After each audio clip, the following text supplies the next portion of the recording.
commitment in our players. We spoke about management. The government is making all the necessary effort to equip all our regions with pitches. I think recently they held CESA games, but for COVID we had to hold on as well. So it's good that we revive all these sporting activities. But we have to start preparing from the base. The codes, how are we preparing our codes? How are we preparing our talents? How are we preparing the meteors? How are we preparing the blasters? How are we preparing the female teams, the princesses, the black queens? Yes, we've not lost it all. In some other disciplines, we are doing well, we are doing much better. But football is becoming a problem. We are investing in football, but the outcome hasn't been good so far. I think that if the FA can do us any good, they shouldn't wait for us to ask them to step down or resign. What happened to the Nigerian coach, the assistant coach? When they lost, he stepped down. But in Ghana, we find it difficult to take certain decisions. And I've been told and heard that the coach is telling us that his core mandate was to prepare, if it's true, that he said that his core mandate was to prepare the Blasters for the World Cup. Is he going to send a new set of players to the World Cup? Or is he going to use a new set of players to prepare for the World Cup? Or is he going to use the same set of players or call more to prepare for the World Cup? It starts with something. And the coach must be held responsible. The technical team must be held responsible. The FA must be held responsible. And all other stakeholders who sat back and looked on for the Blasters to perform abysmally at the ongoing AFCON competition in Cameroon. Mr. Speaker, unfortunately, we've not done well when it comes to AFCON, apart from the 1963, 65, 78, and 1982. We've been 5 times runners-up in 1968, 1970, 1992, and 2010. But Ghana as a country, we are yearning to touch the trophy again. We are yearning to win the cup. And it takes a lot of preparation, a lot of work for the players to give us that trophy that we are all yearning for. Mr. Speaker, a lot of people are complaining, a lot of people couldn't even eat on that day. A lot of people, people from all over the country, all over the world, people supporting Blasters. Mr. Speaker, we don't even feel the atmosphere, the zeal that Blasters is even playing in Cameroon. Because before they even left, people didn't even have hope that we will get anywhere. And unfortunately, they proved all of us right. We did not see the flags hoisting around. We did not see the miniature flags. We did not see anything like Ghana is even playing. I want to appeal to the FA and the Ministry of Youth and Sports that all is not lost. We cannot cry over spilled milk now. We have to put the bits and pieces together. We have to make things work. Now Ghana is paired against Nigeria. And the 1001 commentators have started talking that Nigeria, as for Nigeria, will beat Nigeria to qualify for the World Cup. We also how Nigeria played at the AFCON. We also how they played their last match. The zeal, the commitment with which they played. If indeed Ghana is going to play Nigeria to qualify for the World Cup, then we have a lot of work to do. I don't know whether the call to dissolve the team is in the right direction, or whether we should invite other skillful players to join the team, or we should even invite them now and count them, for a longer period, so that the coordination, the communication will work on the pitch. There are so many things that need to be done before the Ghana-Nigeria match, but I haven't heard much, I haven't seen much. I don't know exactly what is going on, how the FA, the Ministry of Youth and Sports are preparing for this particular match. But looking at what had happened in Cameroon, it means we have a lot of work to do if we indeed want to qualify for the World Cup. But like I said earlier on, all is not lost. We need to put ourselves together, do the right thing. The selection of players, We have also heard in the grapevine that a lot of the FA members have their own teams. And most of the time they want to project their players. But the local players in this country are also yearning to also be called. They are yearning to go professional. So why don't you also use most of our local players who are equally good, so that they will play their hearts out, than always inviting the professionals who will always want to take care of themselves so that they don't hurt themselves. We should have a blend of the two. I believe Comoros, most of their players are not professionals. Egypt, most of them, they play locally. If you build our local players, it will go a long way to help us as a country and as a team. So as we're looking as to exactly what to do, I want to appeal to the FA, to the Ministry of Youth and Sports, to also consider the call to include skillful local players and train them in the team. I believe that when we call on them, they will play their hearts out for this country. I also want to talk about keepers. Honorable Minister, I actually agree you more than enough. Mr. Speaker, thank you. I did indicate that I had to leave to perform some other function. But who am I to deny an honorable lady the opportunity to contribute? That is why I allowed you. You seem to have taken advantage of my benevolence. Yeah, Mr. Speaker, I realize you are enjoying my presentation. I was actually enjoying it, particularly coming from a lady. And your knowledge of the subject area is really very deep. So I was enjoying it. Thank you, Mr. But Speaker. if you can just conclude. Thank you. Thank you, Mr. Speaker. In winding up, I also want to talk briefly about goalkeeping. We really missed the Richard Kingstons, the Fatau Dauda, and all those guys. And I've been told that the keeper is placed in the first-class goalkeeper. If you're going to play Nigeria, we should also look at our goalkeeping. And if Mr. Speaker will permit me, the technical team should also prepare the team well in terms of their corner kicks, their free kicks, their indirect kicks and all that. It looks like we lose out all the time when it comes to such kicks. Thank you very much, Mr. Speaker, for this opportunity. Thank you. Yes, Honorable, I also thank you for accepting to wind up. I want to, before I depart,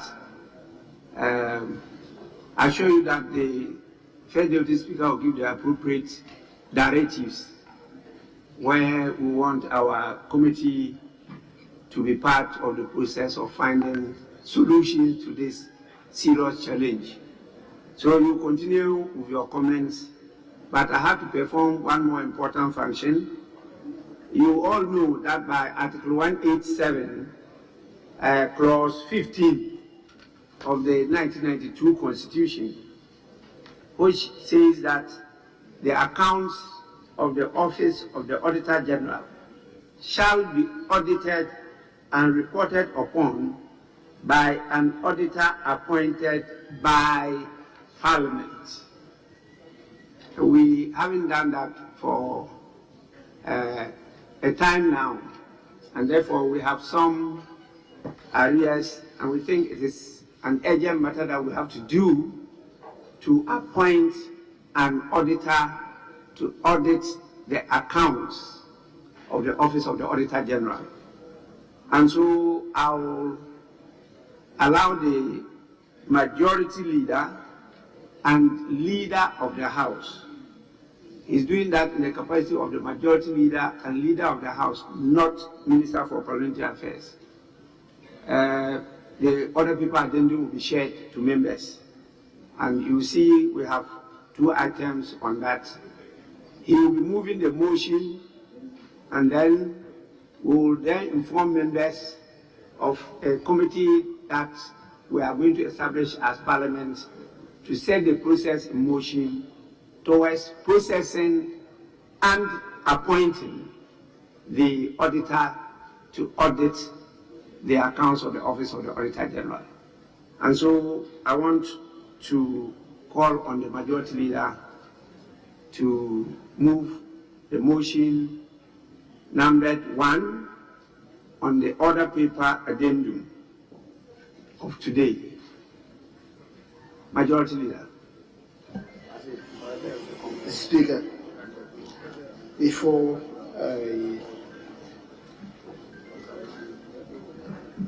move the motion listed as item number 1 on the order paper addendum, just to correct the construction. Line 1, 2, 3, 4, 5, 6. Line 6 should read, to recommend for appointment by Parliament. And then 6, an auditor to audit and report on the accounts of the Office of the Auditor General. The Speaker, that will reflect the language of Article 187(50). So, if you agree, then I'll move the motion. That notwithstanding, that is the procedural motion, that notwithstanding the provisions of Standing Order 81, which require that no motion shall be debated until at least 48 hours have elapsed between the date on which the notice of the motion is given and the date on which the motion is moved.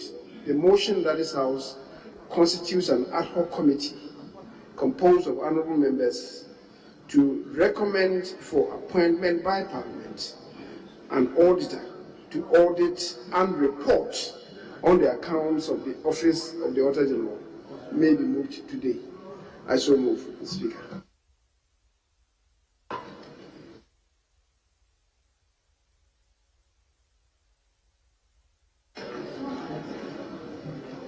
Yes, honourable members, before we proceed, I want to, under our standing orders, direct that we conduct business beyond the approved period for the sitting of the House. I will also want to inform the House that we will vary the business of the day according to what just happened, and to draw members' attention to note debated until at least 48 hours have elapsed between the date on which notice of the motion is given and the date on which the motion is moved. The motion that this Honourable House constitutes an ad hoc committee composed of honourable members to recommend for appointment by Parliament an auditor to audit and report on the accounts of the Office of the Auditor General may be moved today. Yes, it is seconded. Speaker, I beg to second the motion. Motion moved and seconded is for the consideration of the House. Since this is a procedural motion, I put the question. Those in favor say aye. Those against say no.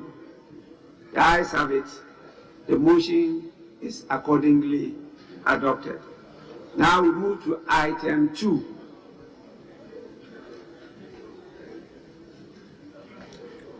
Yes, Majority Leader of Government Business.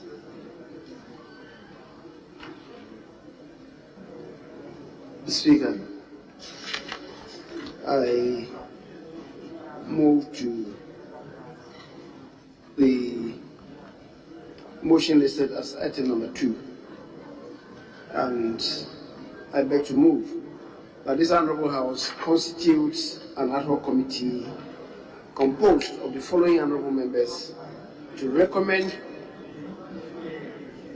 for appointment by Parliament an auditor to audit and report on the accounts of the Office of the Auditor General. Speaker,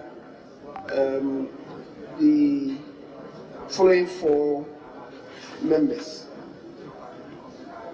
have been slated: the Honourable James Kluche Abeji, the Honourable Dr. Festus Ewuakofi, The Honorable Dr. Stephen Amoa, the Honorable Samson Tangumbu Chiragia. Speaker, it is recommended that the Honorable James Kruche Abeji is made the chairman of the committee. The Speaker, this is so because, one, this is an ad hoc committee, and second, that the Honorable James Kruche Abeji is the most senior member and also a member of the leadership who is part of this committee. And it's for that reason that, unlike what obtains in practice, making the majority caucus members the chairperson of any such committee, that agreeably it should be chaired by the Honorable James Kruche Abeji, the Deputy Minority Leader, an outstanding member of the House, and also a member of the leadership, the only member of leadership on this ad hoc committee. Mr. Speaker, I so move. Any seconder? Mr. Speaker, I beg to second the motion and to state strongly, as the leader have indicated, that this was arrived at after a careful consideration and consultation with leadership to allow Parliament, as advised by you, to exercise our mandate under Article 18715 to get this committee constituted for purposes of auditing the Auditor General. So it will be like a police policing the police. With this, Mr. Speaker, it will be chaired by no person than the Honorable Chair of the Public Accounts Committee, long-standing Deputy Leader. I therefore urge members to support the composition of this committee. Thank you, Mr. Speaker. Motion moved and seconded is for the consideration of the House.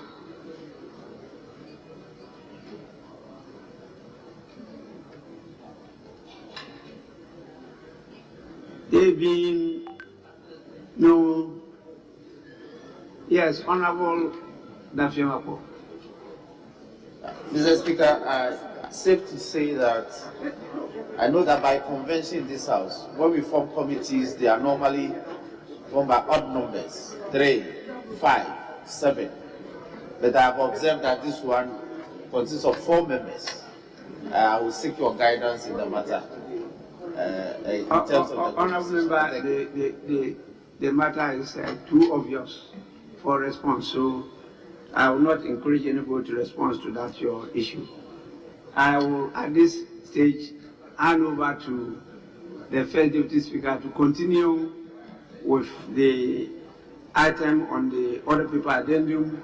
Then after that, it goes back to the statement on the performance of the Black Stars, and then there's another statement left for him to take. With this, I thank you for your cooperation.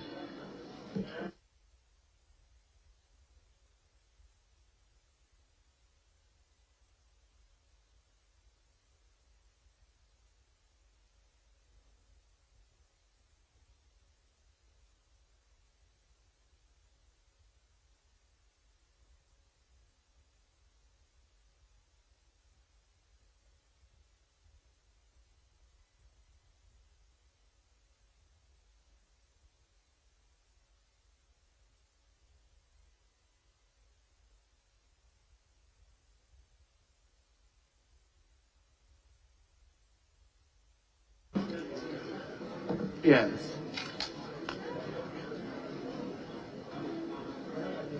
Honorable Majority, have we taken the motion on the other paper addendum yet?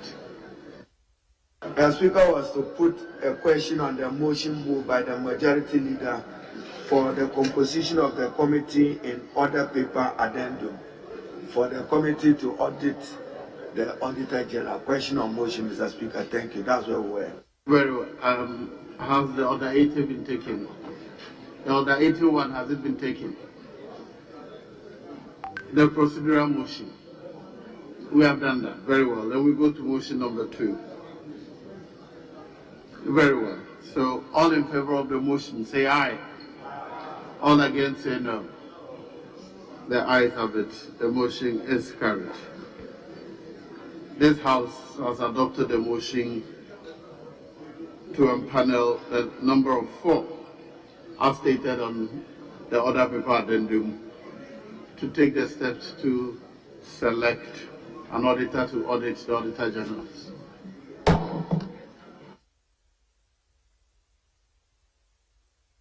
Yes, what next, leader? Speaker, we're on the Black Stars, so I was waiting for an opportunity to just make some concluding remarks, but there was some interest in it, so if I may be guided by the leaders, how many more will you? Okay, Mr. Speaker, so we are in your hands on that.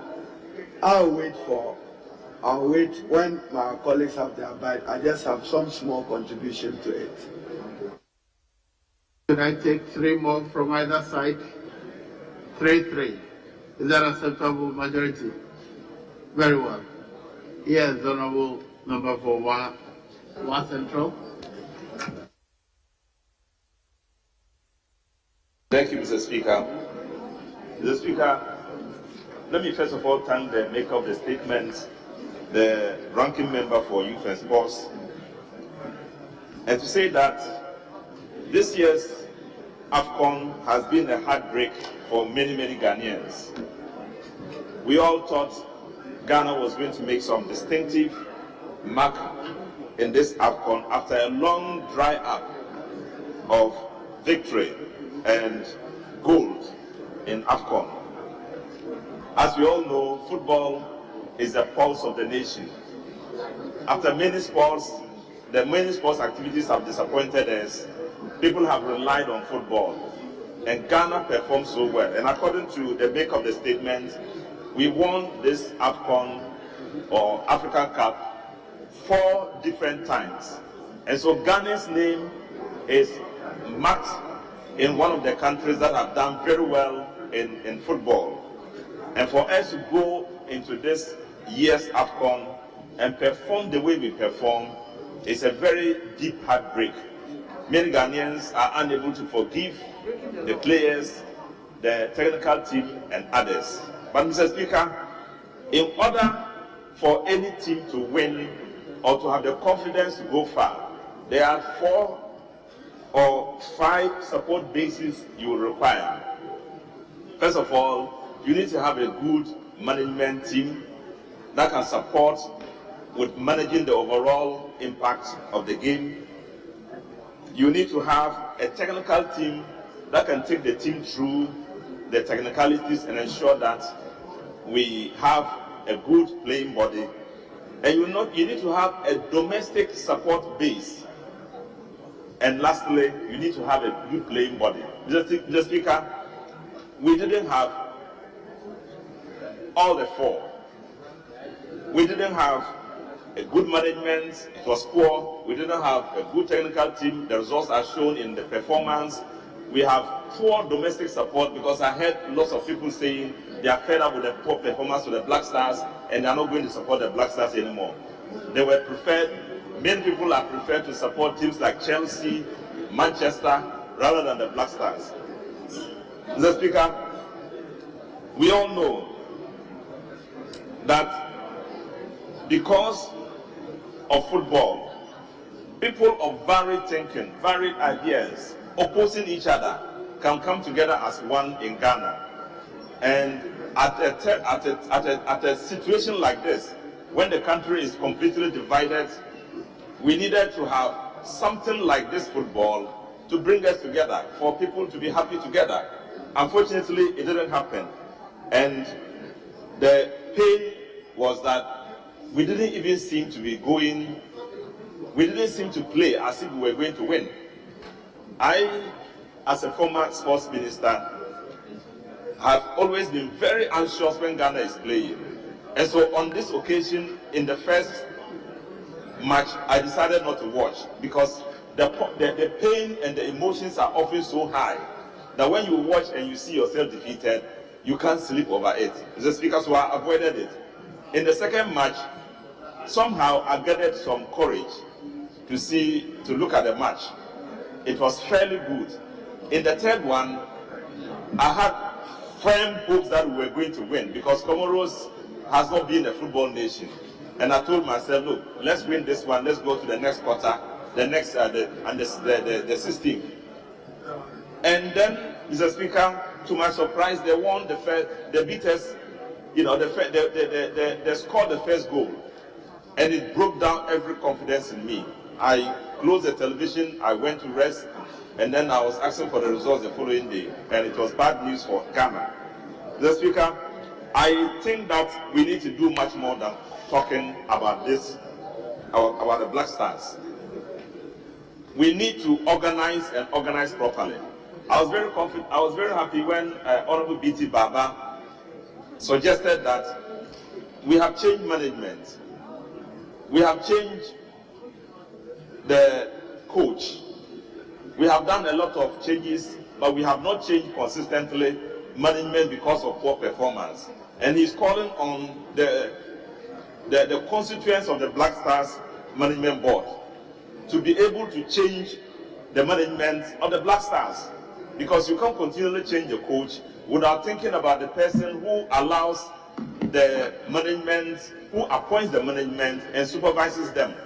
So, Mr. Speaker, I think that we need to do something solid about this because of the role of football in the heart of the Ghanaian, because of the role of football in selling out Ghana as a nation that can be that can be seen as a football nation.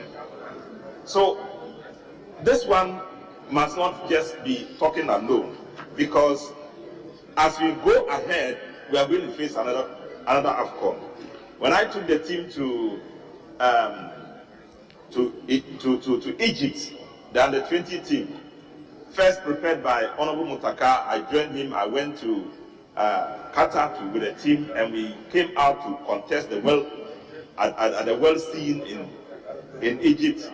Mr. Speaker, there was die commitment in the team. Young people who wanted to die for Ghana. They demonstrated it, skill, abilities, and commitment to win. And then we won the World Cup. It is because of what the players saw ahead of them. It wasn't because they played in Qatar, as Honorable Baba mentioned. It wasn't because there was extra funding for them. It was because of commitment, the dire commitment to die for Ghana. I didn't see it in the last team.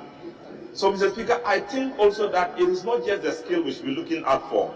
We should be looking out for people who understand Ghana, who knows Ghana, who know Ghana, and who will go every length to see the nation rise in this,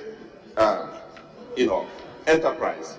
So I want to call on the management, the Ministry of Sports, to set up a committee to examine what has happened, to make sure that the results of what has happened will inform a future Black Stars. The playing body is critical. Working on the minds of Ghanaians is important. To have Ghanaians saying they don't care about the team, whether it won or not, was a bad omen. So we need to work on all that. We need to recreate the confidence in the Black Stars, and we need to make sure that we have a good management team that will manage the Black Stars to victory. But lastly, Mr. Speaker, I support every single time the fact that we should have a Ghanaian to manage our teams. This idea of going to take people and bring them who don't understand Ghana, who would not even be able to speak to the people directly, is a bad thing. And I will encourage the management now or in future to groom Ghanaians who can understand Ghanaians, who will take us through. When we are solid enough, we can then be thinking about bringing people from outside. Mr. Speaker, I thank you for the opportunity. Yes, Honorable Kwadaso. Honorable Speaker, thank you for the opportunity to add my voice to the issue under consideration. The elimination of the Black Stars at the group stage of the AFCON. Honorable Speaker, one factor that is not being discussed this afternoon that I want to bring our minds to is the belief in juju among some of the players. Mr. Speaker, I believe that the over-reliance of religious variables within our society is something that is wreaking havoc in terms of our progress and development. I've read reports that most of the players put their faith in juju at the expense of hard work and discipline. And I believe that the Ministry of Youth and Sports and the GFE must find a way of getting a very competent psychologist in searching the minds of the players. Mr. Speaker, nothing works better and is more effective than hard work. That variable is critical in defining the success of our teams. When players begin to have the fear that somebody might be bewitching them or using spiritism against them, then, Mr. Speaker, it affects their morale and their determination to give their best. And this issue has to be addressed. And if it is done, I can promise you that we will begin to see success in our national team. Again, what we need is a team and not just the collection of players or the assembly of players. A team is critical. Mr. Speaker, I want to ask this question. How long has this current team been together? You don't put together a team today and expect huge success tomorrow. The team must be together for a considerable length of time. There must be consistency in terms of how they train and play. And I think that this was lacking. There are some who are saying that the current team might be dissolved. I think I don't agree to that. My position is that we can keep most of the players, bring in new players, especially strikers. And if we do this and allow the players to know each other, play some more friendly games, I am optimistic that we are going to have a cohesive team, a stronger team that will bring us the results that we need, Mr. Speaker.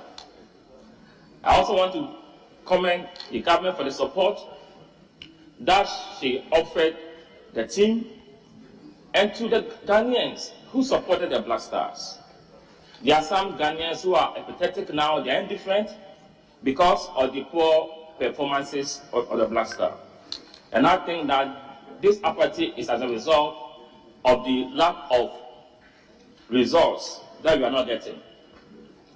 In 2006, we were eliminated during the group stage, but still we went to the World Cup in Germany and then performed wonders. I think that all is not lost. This opportunity for us to do introspection, the opportunity for us not to be emotive, but look into the real causes of our defeat. And if we're able to reorganize and do things differently, we can still qualify to the World Cup. You know, there is a fear because we are going to play Nigeria. But Nigeria was also eliminated. When it comes to football matches between Ghana and Nigeria, it's like a coin house. From guy doesn't matter. It is who is hungry and determined to win. And if we are able to put our hearts together, Ghana will see the back of Nigeria and we will qualify. The Speaker, on that note, I want to encourage all of us that we should not give up on the Black Stars. We should not give up.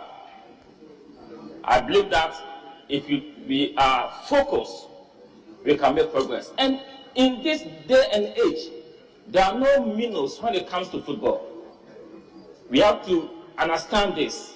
Every country is capable of causing havoc when it comes to football. Look at Comoros. Look at Quebec.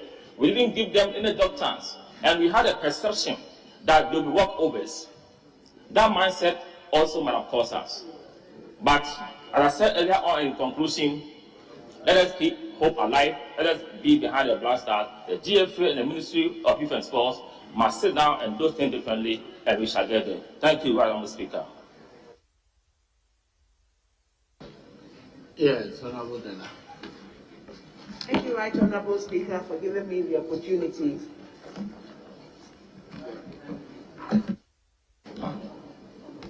Honorable Deglogovi, I gave you the floor, but his mic goes on. Thank you, Right Honorable Speaker, for giving me the opportunity to contribute to the statement ably made by Honorable Weyome. And I wish to disclose that last year, I joined the team of MPs who are football administrators. I was the first female to administer a football club. Mr. Speaker, I did this to harness the potential of the teeming youth in my constituency as are littered all over the country. I had a conversation with my sports coordinator, and he told me the benefit of football or sports in general, that it brings unity, it brings discipline, it lets the children be focused. So this is how I entered into football, having taken inspiration from former players like Dan Kwe, the Painters, Audu Isaka, Gordon Atram, Isaac Fossa, and many more in the past. As a nation, anytime football is being played, we all come together. We unite behind the Black Stars. And when they don't win, you can see the whole country goes very, very quiet. Everybody is very sad when the Stars don't win. Mr. Speaker, people earlier have spoken about the various reasons why they probably didn't win.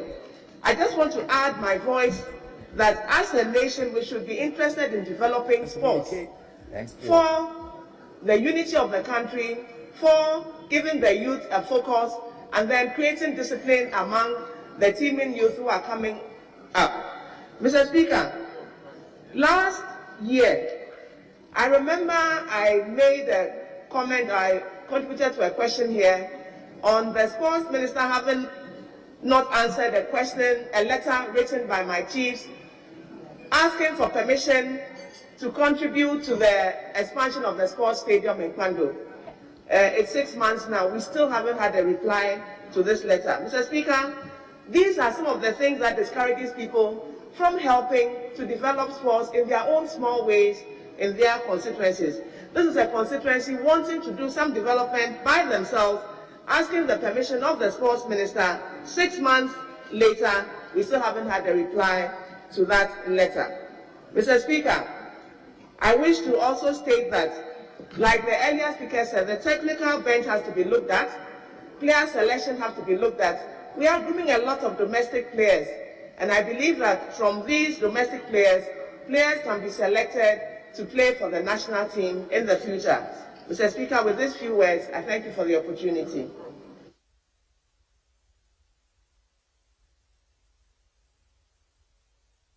Honorable Defema first. Speaker, thank you for the opportunity to add my voice to the statement made by the ranking member on sports. Mr. Speaker, the bedrock of our football development in this country has been coast football. Today, our coast football is dead. Mr. Speaker, when we were in secondary school, we used to participate in what we called Milo Games. The Milo Games was such a fantastic tournament that unnerved talent, even for the under-17 national team, for the under-20, for the under-23, and eventually the Black Stars. Milo Games is no longer organized. Mr. Speaker, I recall that in secondary school we used to have inter-houses, and then you do inter-schools, then there will be zonals. Then when you are good enough, you form part of what we call the super zonals team. Then eventually you constitute what they call the regional teams. Then you you go for what was called interregionals. From the interregionals, national teams are constituted. That was how talents were unearthed from every corner from this country. We no longer pay attention to sports programs from our secondary schools. Mr. Speaker, I recall that when players are selected for the Black Stars, they normally would have called about 50 or more players to Winnipeg Sports College. Then they play what they call the justify. So out of about 60 or more players, eventually a 25-man team will be constituted after you had participated in the justify. We don't do those things any longer. Then we call players who are born in Europe who don't even speak the local language, and we call them to come and play for the Black Stars. Their sense of patriotism and nationalism, attachment to our national team is almost nil. We are calling players to come and play in a hot tropical weather when they are playing in the winter. Mr. Speaker, soccer has now become scientific. Players are now managed by companies whose aim is to make profit. So they condition the players in such a way that they get selected, they build their CVs just for offloading them to lucrative European clubs. Time was when you saw Blaster selection, you saw players from Kotoko, you saw players from Hearts, and a few from maybe Oko United, Kumasi Cornerstone, and Great Olympics, and that will be it. But now you don't even see players who are playing in our local league who are hardy, who are properly acclimatized to form part of our national team. And so, Mr. Speaker, for me, I think that we should go back to the basics. We should go back and reorganize our coast football system, reorganize our inter-schools football properly, reintroduce Milo games. Mr. Speaker, it's ironical that as a country, even though we are building more astroturfs to serve the communities, to unearth more soccer talent, our football quality is rather dwindling. That is the irony. When we had Sakura Pass and we were playing better. And now as a nation, we have